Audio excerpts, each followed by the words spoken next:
What up, everybody? This is Rob Brandt. And this is Rick Brandt, and we are the Brothers Brandt. Welcome back to the Brothers Brandt podcast. Episode 9 was spectacular, featuring Ricky B going to the University of Alabama. Roll Tide Roll. Definitely check it out. Here we got episode 10. It's just flying by, Rick. Episode 10. We're already here. So double digits. Double digits. It's really happening. Episode 10, breaking the 4-minute mile, featuring Timmy Gorman.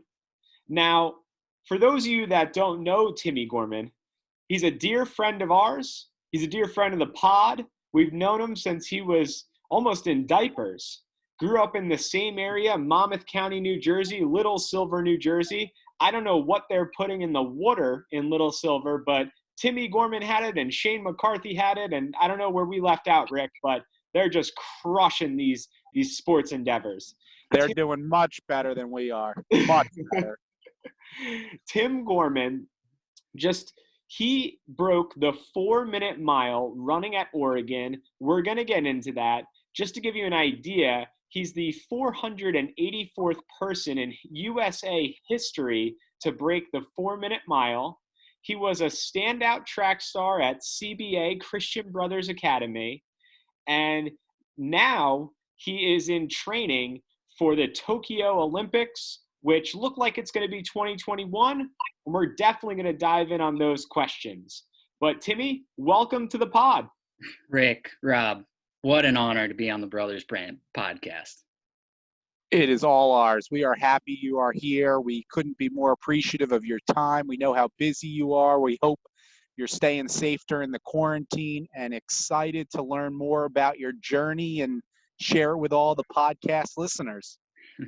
Yeah, thanks. Well, thanks for having me. I'm looking forward to this. Awesome. Love it. So let's dive right in. Timmy, how did it all start with track and cross country? You know, where did this all start? Yeah.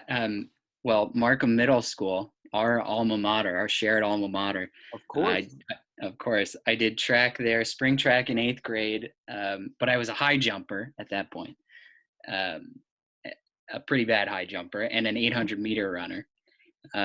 Both my brothers did track at CBA. My older brother Kyle was a pole vaulter, and Evan threw discus, I think, for a year. He didn't last. But I would go to their track meets as a little guy and watch them race. And when I went into CBA, I remember having gone with my dad to a couple CBA track meets, and he had this sort of unconditional respect for the guys on the cross country team. He didn't know anything about cross country. He didn't run. But I remember one time he saw this guy running at a meet, and he said, "Oh, he runs for CBA. When those guys aren't running, they're out running." So I was like, okay, cool. I want to be a part of that. So I joined up, 9th grade cross country. Wasn't that good. At CBA, they have all the freshmen run a mile, 1.2 miles, like the first week of freshman year. And if you're in the top 50 or something, they hand you a cross country sign up form. I think I was 30th or 29th or something like that. Made the cut. I barely made the cut. I mean, I'm sure if I could see myself back then, I was probably walking by the soccer fields. I was back with the facts. And let me just interject there, Timmy, because I want our listeners to know the roots of Christian Brothers Academy when it comes to cross country. Guys, so there's something called a dual meet for cross country and track, and it's when just one high school competes against another high school. So it's a one-on-one competition. And Christian Brothers Academy, as it stands right now, has never lost a dual meet in cross country since 1972. That's pretty good. That's nearing on 50 years right there. Yeah. Is that right, Timmy?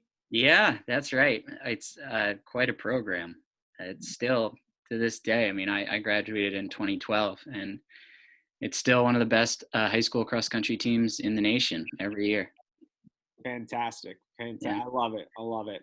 Uh, So, all right. So walk us through cross country and your indoor track there.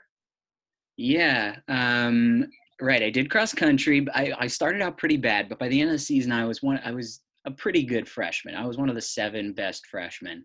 And it's sort of, you might start with like 25 freshmen coming out for the team, and then it winnows down. And if you're pretty good, if you're one of the top 10 guys, they let you come back for indoor track. But it wasn't really until my freshman spring when I really committed to running. I remember I tried out for the golf team my freshman spring, trying desperately to get away from running, and I didn't make the cut. We could just talk about that if Rick wants to. I know it's your thing. Listen, I've got a golf passion for sure, but this is all about you, Timmy. I want to learn more about track and cross country and your journey to the top. Yeah. Well, when I didn't make the golf team, that was pretty much the last nail in the coffin. I was stuck with running at that point. But I think, as it is with a lot of people who learn to love running in high school, you first love your teammates, and they kind of make it bearable, and they make it fun to go to practice. And then you learn to love racing, and eventually you might learn to love the training. Once you have those latter 2 things, then I think that's all it takes to be great. But at that point in my life, I just liked my teammates. I liked my friends, and it was still just a mid-packer. In fact, my whole time at CBA, I would never say I was the best guy on my team, even if I graduated. And I love that you brought that up to me because you broke the 4-minute mile. That's the biggest deal in my opinion in running. Like, that is insane. That is the biggest milestone. People never thought it was humanly possible to do it, and you're one of a very select few people to ever have done it in your entire life in the world, which is amazing. So, and the fact that you're saying, at CBA you were a middle of the pack guy just gives a lot of hope to other runners out there and youngsters out there in high school to just keep fighting and keep grinding it out. Totally. And I'm the only guy who's graduated from CBA to break 4 in the mile. In the mile, the fastest CBA alum. Oh my gosh! Wow. Yeah, that made it actually really special when I did it. But we'll get to that. But yeah, I mean, some people are just later bloomers. Right? So let's walk through your. I just want to highlight your mile times, and then I want to talk about the national championship cross country. So real quick, what were your mile times, like your freshman, sophomore, junior, senior year, and then I want to dive into this national championship you were a part of in high school. Yeah, sure. So I progressed. My best as a freshman was 4:40 in the mile, which is that's pretty good. I was probably in the top 15 in New Jersey, among freshmen. And then I was 4:26 as a sophomore, 4:17 as a junior, and that's the time that got me recruited to college. And then 4:12 as a senior. Wow, Timmy, I love the progression there. Just the dedication, shaving off time, and getting better each year. That's pretty impressive. Wow. Yeah, and the leaps get a little smaller to the point now where I'm fighting for tenths of a second. Yeah. My God. Oh my gosh. You might want to shave your head. That's right. That's right. I got long hair right now. I don't know if you guys knew that. Dude, you got some lettuce, some flow going. You got to get more aerodynamic. I know. A lot of runners shave their legs actually, but I think it's a vanity thing. We won't go there on this pod. Not on this podcast.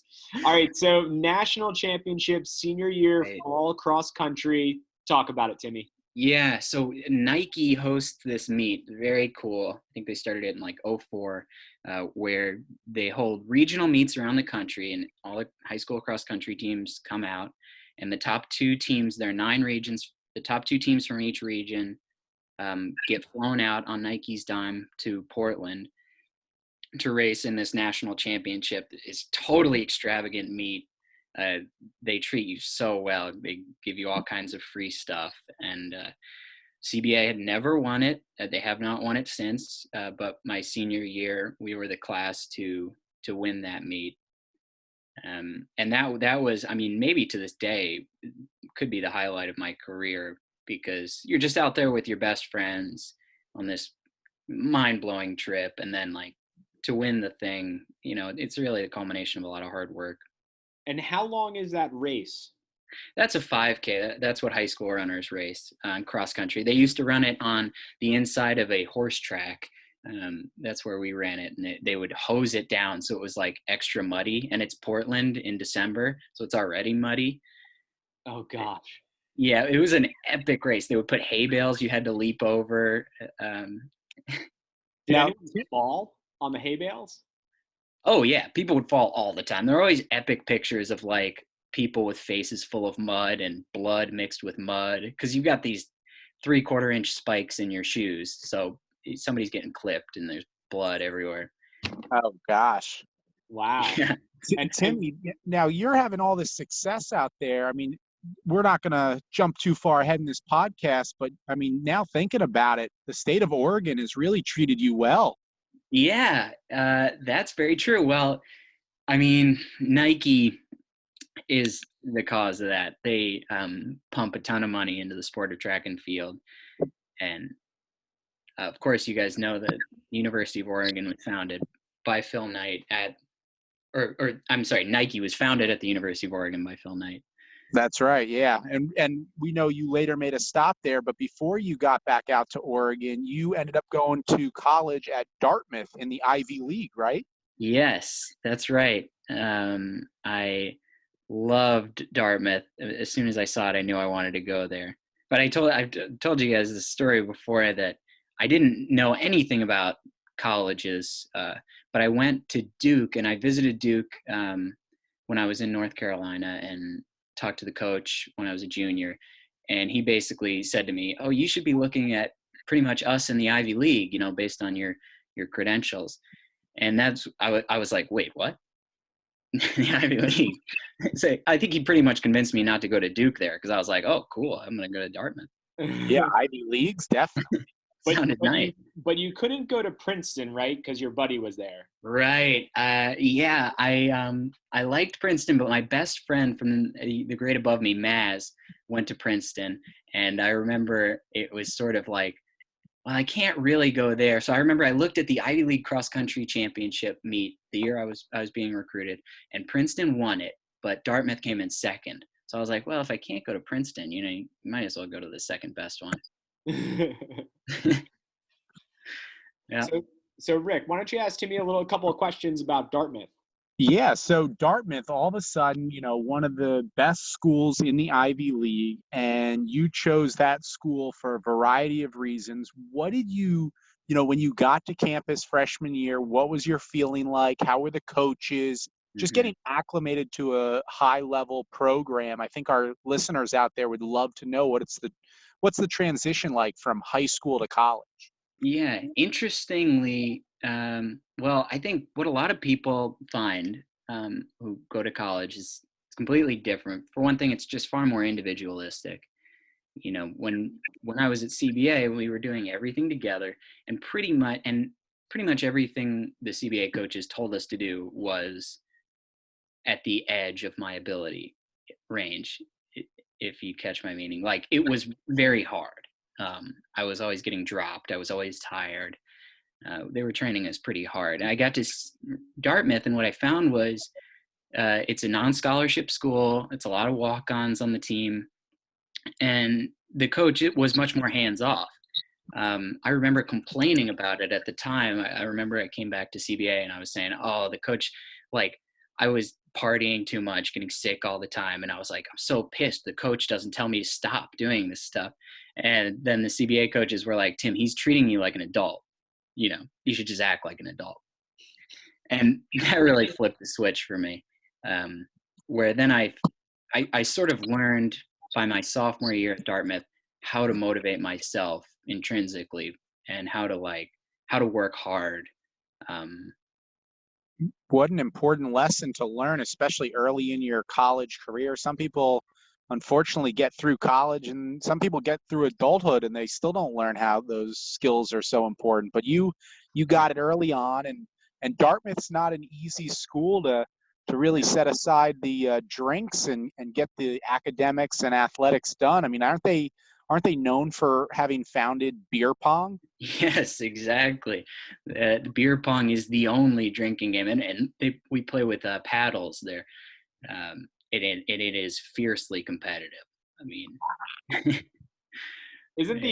Tim, isn't the mascot of Dartmouth a keg? yes, it is Keggy the Keg.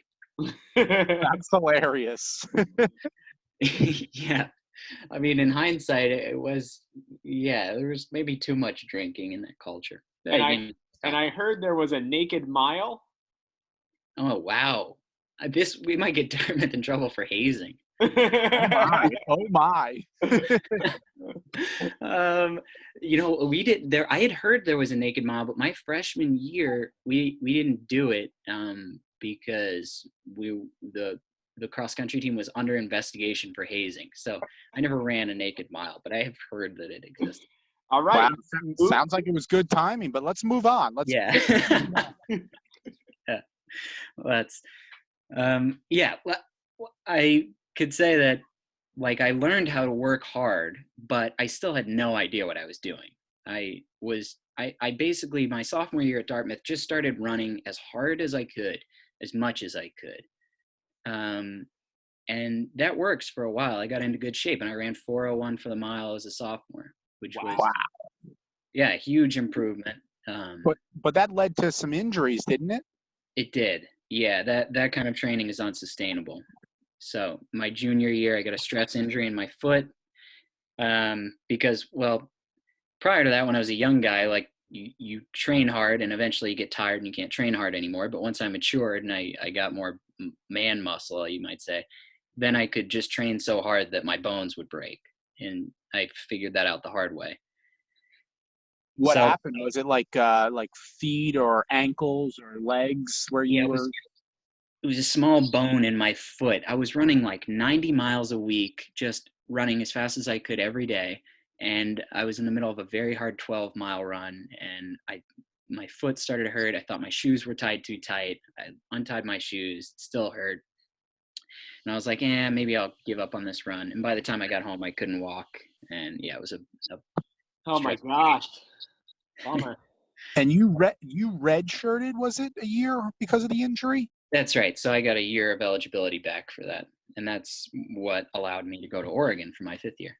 Okay, so you get through Dartmouth, and then you've got 1 year of eligibility remaining, and you started saying to yourself, hey, I want to look around. I want to maybe run one more season. And who helped you? How did you find the University of Oregon, which I'll get into in a minute, but just is the mecca of the running world?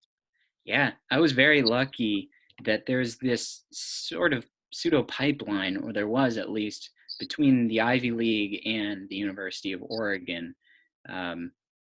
Basically, the Ivy League doesn't let you take a 5th year because they want you to graduate in 4 years. So a lot of Ivy League guys will look to bigger programs for a 5th year. Guys go to Arizona State, Florida State. But I had known a guy 2 years older than me at Dartmouth who went to Oregon, put in a good word for me with the coach. And so I looked at a couple schools. I looked at Stanford, Villanova, and Oregon. Those are all great running schools. And academically. Yeah, and academically. But I honestly took a visit to Villanova and I was like, this seems really similar to Dartmouth. This is not what I'm looking for. I've told you guys, my dad had this phrase he used to say. Actually, he used it when he was talking about laying up in a golf shot. He would say, we didn't come to Africa to hunt duck, which means go for it, right? Don't lay up.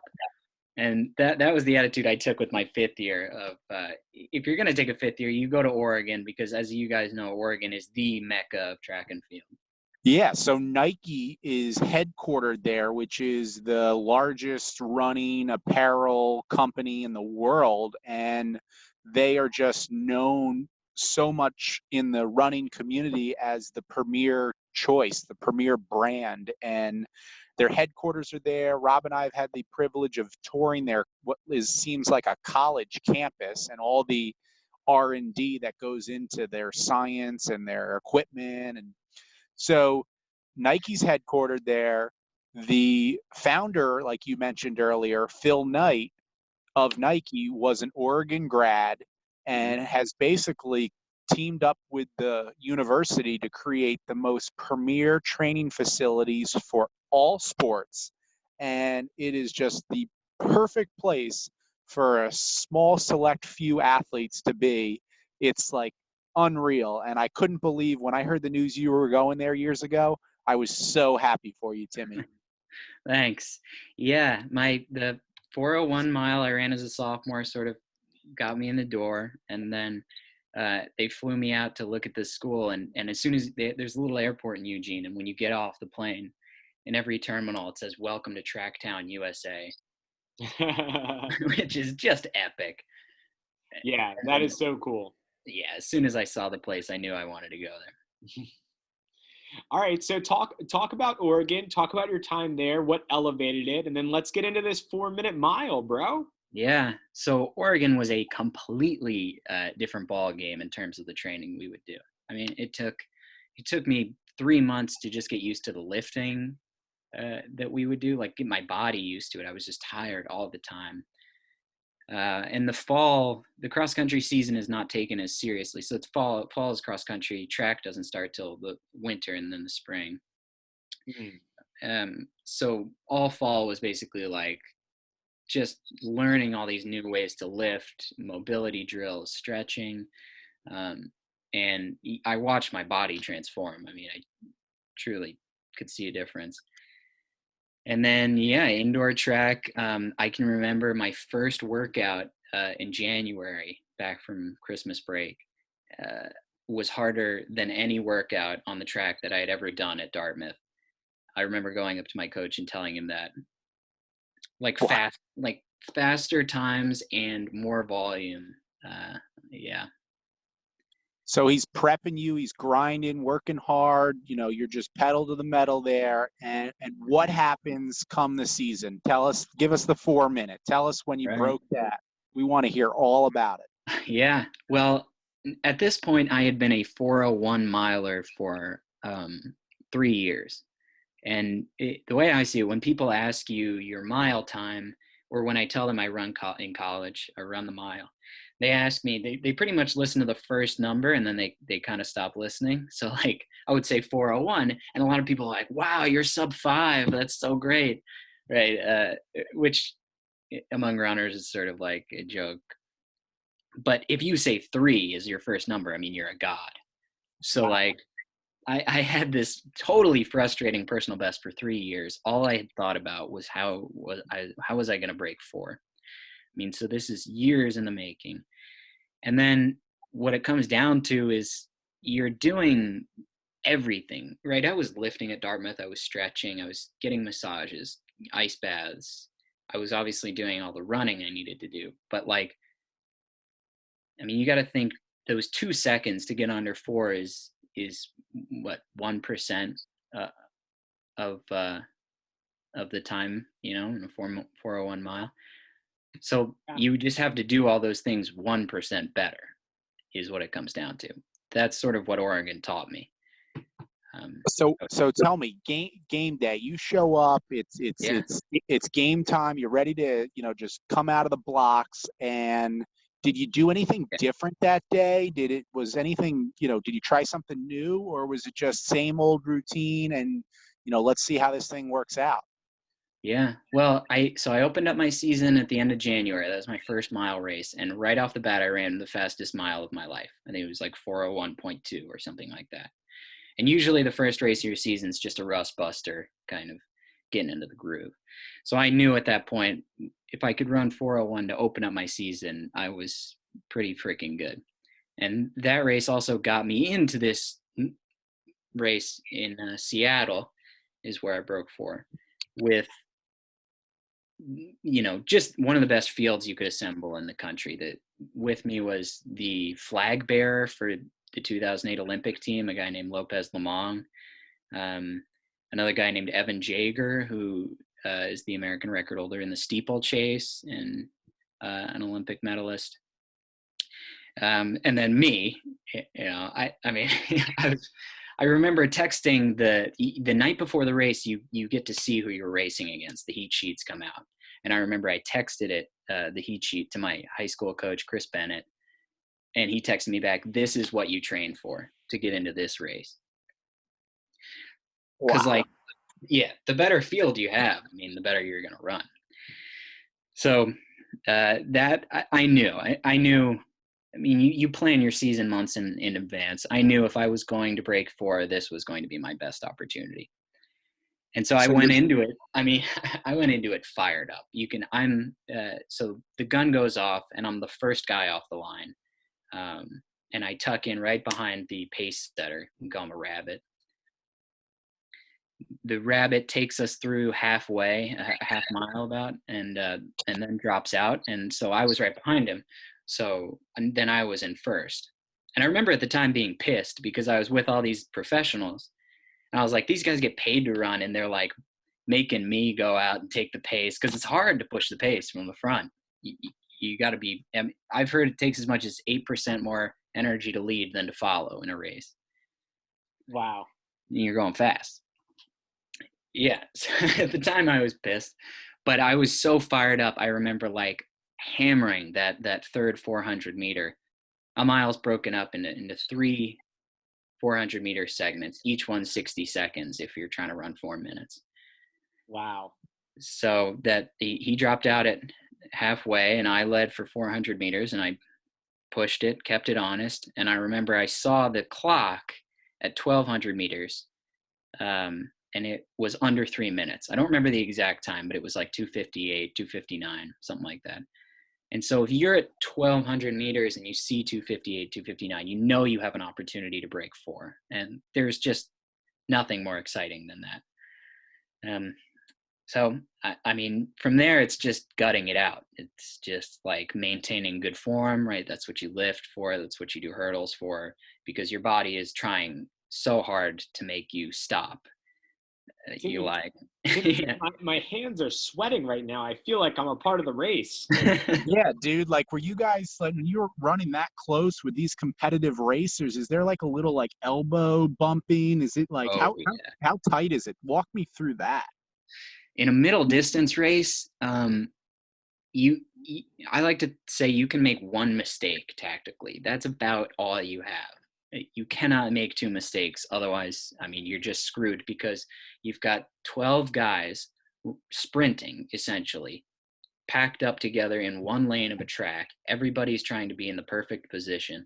It gets very physical. I mean, yeah, their elbows are thrown. A lot of people think that the middle distance races like the mile are the most exciting to watch because they can be really physical. I remember watching this specific race, and I was on the edge of my seat watching it. And you break 4 minutes. You do something that almost nobody has ever done on this planet. You break the mile in under 4 minutes. And walk our listeners through where you finished in the race, because there were some studs that were also racing, and breaking the 4 minute, you weren't the only one.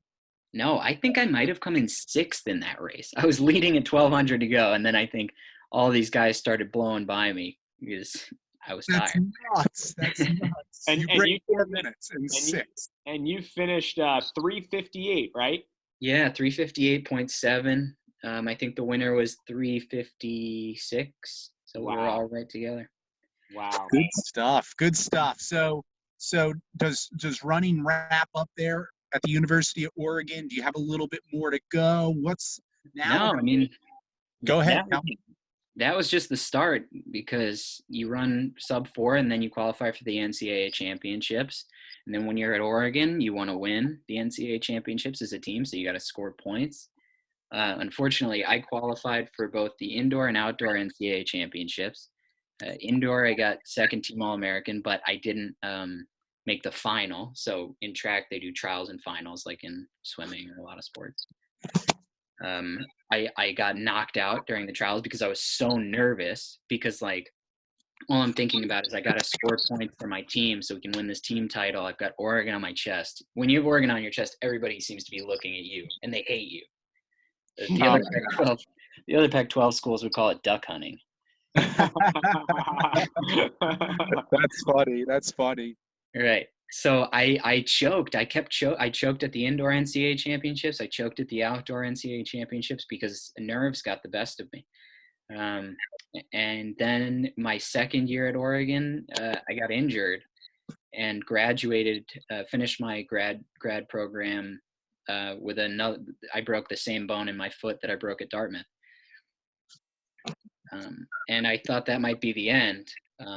I moved to San Francisco. I lived in like Mexico for a month.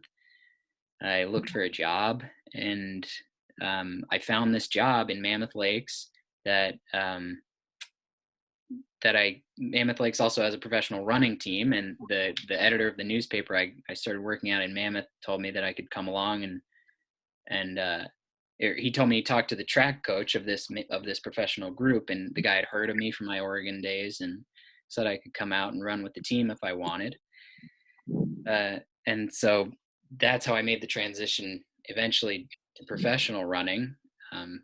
Basically, I ran with this team for a year and just kind of took it pretty seriously, but was also working full time.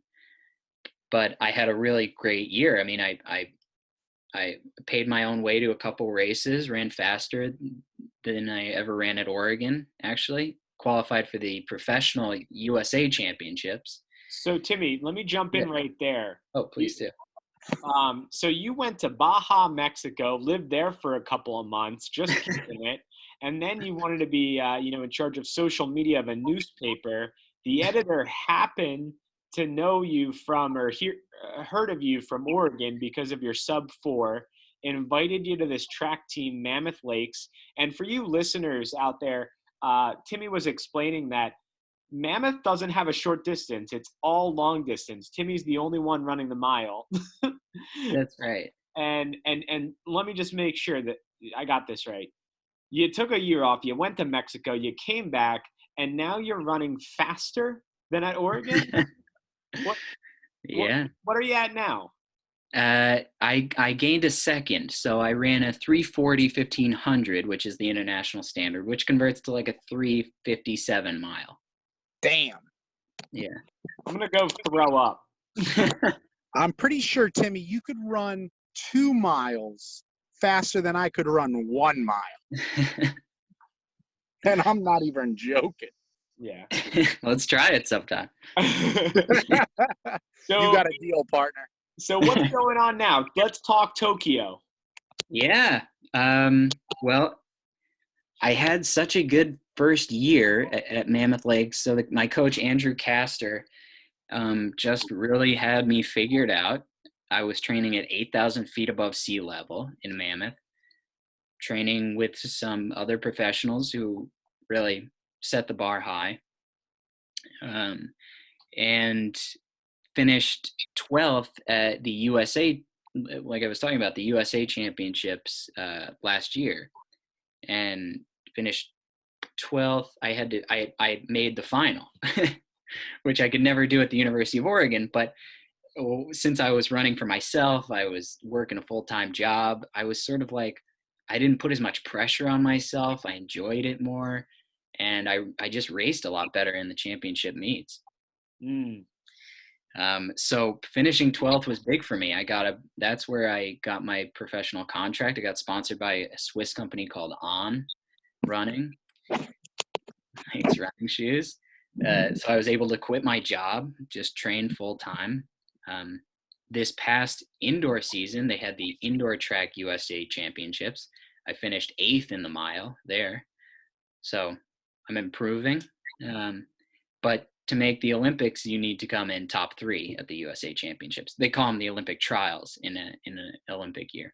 And when is the next one coming up where you'll be competing? I know the Olympics got bumped to 2021 because of the coronavirus, but what is your focus on right now? Yeah, I was all gearing up for this coming season, the Olympic trials, but obviously it all got canceled. So it'll be next year, next June, the Olympic trials, which is probably good for me. It gives me a year to get a little faster. Oh my gosh, yeah, totally, dude. That's awesome. And your sponsor's been there every step of the way. No pun intended. They're helping you, right? Yeah, they're. I don't have to buy my own shoes anymore. And, That's helpful. That's helpful. I know they get expensive, and Awesome. yeah, I mean, we'll see. I gotta get.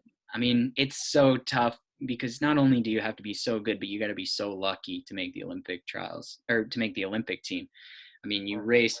The trials will have two races just to get into the finals, and then from there, you've got to come in top three. I mean, if you do it on the day, you get to wear USA on your chest. So Man, what an Tim, experience that would be. Timmy, it's so great. I mean, this story is awesome. Starting at CBA freshman year, being 30th out of freshmen, grinding it out, 412 by your senior year, going to Dartmouth, injury, 401, then going to, Eugene, Oregon, University of Oregon, breaking the 4. Now you're running faster than ever, and you're on your way. And, just to finish this up, I just want to say thank you so much for your time on the podcast. And dude, we're rooting for you every step of the way, pun intended. Team USA needs Timmy Gorman so badly in Tokyo. So ain't that right, Rick? It's absolutely right. We're going to be following along. I know our listeners are going to be watching the Timmy Gorman show over the next 12 months in preparation. So Timmy, we're all with you. We're all rooting for you. And like Rob said, thanks for joining us. Stay safe. Keep up the good training. And for all the listeners out there, my name's Rick. And I'm Rob. And we're the Brothers Brandt. Timmy, thanks so much, man. Thanks, guys. Really appreciate it. Dude, you're the man. Our pleasure. We'll talk to you soon. Later, everybody. Later.